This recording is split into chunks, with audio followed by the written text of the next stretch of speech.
Bonsoir et bienvenue à tous. Shalom, peuple de Dieu. Appelé au ministère prophétique, 3 points non négligeables. C'est le thème qu'on va parler aujourd'hui.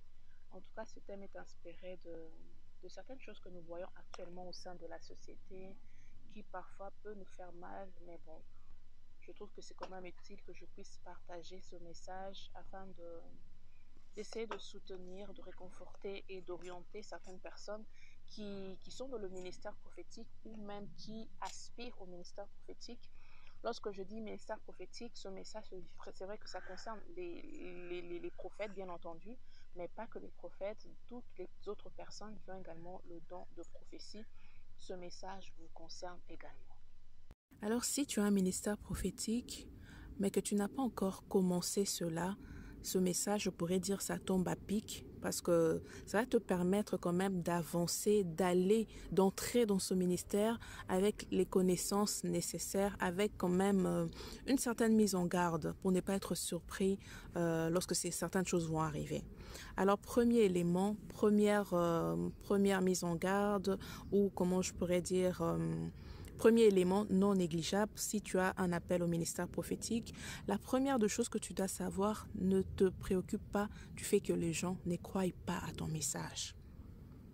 Je vois souvent certains prophètes qui cherchent après avoir partagé un message prophétique, ils vont chercher à se justifier, chercher à expliquer les choses. Non, vous voyez, c'était ci, c'était ça. Non.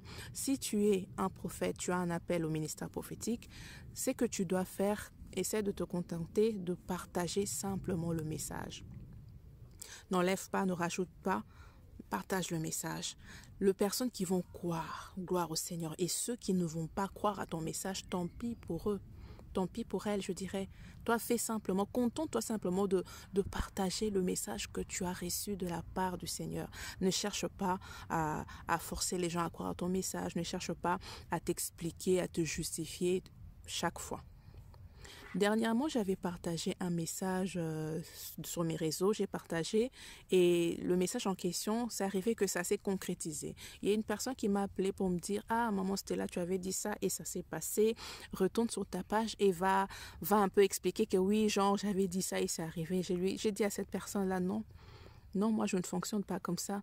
Moi, je me contente simplement de partager le message. Si ça arrivé, le message s'est concrétisé, gloire au Seigneur. Mais je ne vais pas utiliser un message qui est déjà arrivé et venir dire aux gens, voilà, j'avais dit ça, c'est arrivé. Non. En gros, ce qu'il faut comprendre, ce n'est pas à toi d'essayer de convaincre les gens.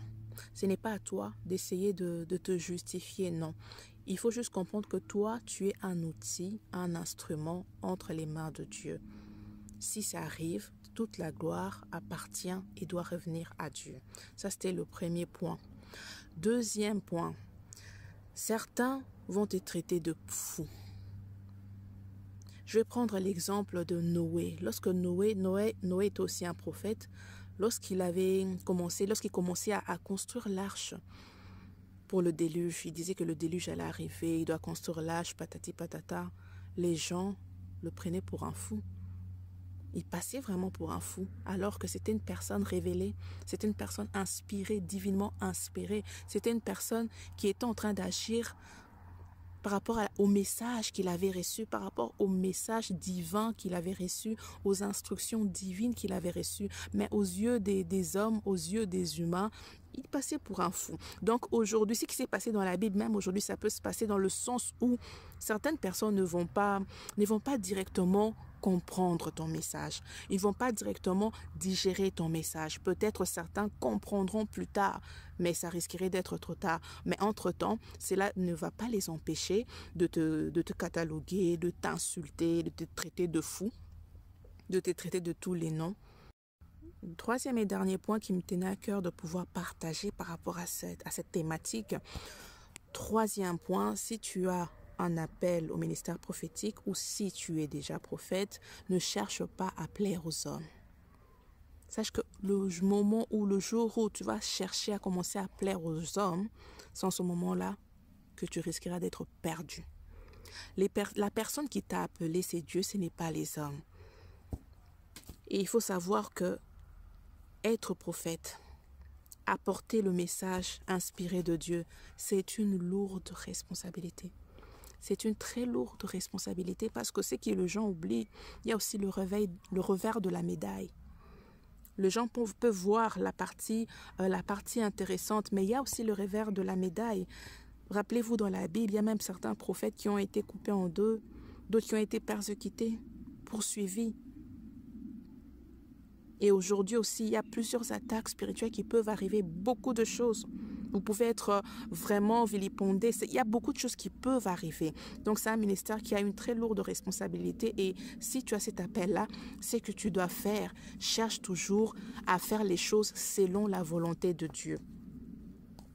Pas dans le fait de chercher à plaire aux hommes. Parce que il y aura certains messages que tu vas commencer à partager. Ça ne sera pas apprécié de tout le monde. Ce n'est pas tout le monde qui vont apprécier. Ce n'est pas tout le monde qui vont acclamer. Moi, je me souviens même dernièrement, là, il y a quelqu'un, j'avais apporté un message, une personne très célèbre, dont je ne citerai pas le nom. Je lui ai apporté le message tel que je l'ai reçu. Et vraiment avec beaucoup d'amour.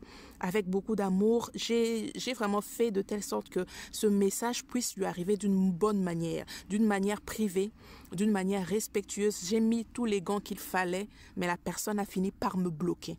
Donc ça, ce sont des réalités lorsque tu as un appel prophétique ou si tu as le don de prophétie. Ce sont des réalités que certaines personnes, vous allez peut-être voir un prophète ou une personne qui a un don de prophétie à l'extérieur, vous n'allez pas connaître les revers de la médaille. Vous n'allez pas savoir quelles sont les difficultés. Certaines personnes ne sont tout simplement pas prêtes à entendre certaines vérités.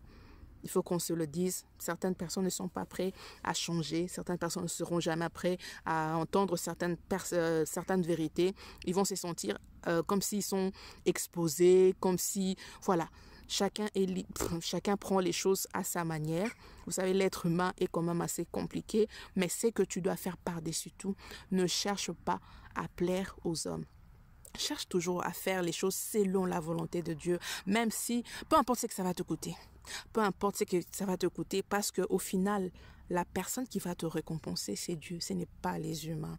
Voilà, c'était le message que je tenais vraiment à partager avec beaucoup de cœur par rapport à ceux qui ont le ministère prophétique ou simplement ceux qui ont le don. Parce que ce n'est pas la même chose, avoir un ministère prophétique, donc être prophète et avoir le don de prophétie, ce n'est pas la même chose. Mais voilà, cette différence-là, ce n'est pas aujourd'hui que je vais le partager parce que ce n'est pas la thématique du jour. Ce message me tenait à cœur vraiment de le partager et je l'ai partagé tout en espérant que ça puisse vraiment reconforter quelqu'un qui a un ministère prophétique, le soutenir dans sa démarche, le soutenir dans son appel, dans sa voix. Ce n'est pas évident, mais Dieu est là et lorsque Dieu est là, la providence est là, tout ira pour le bien.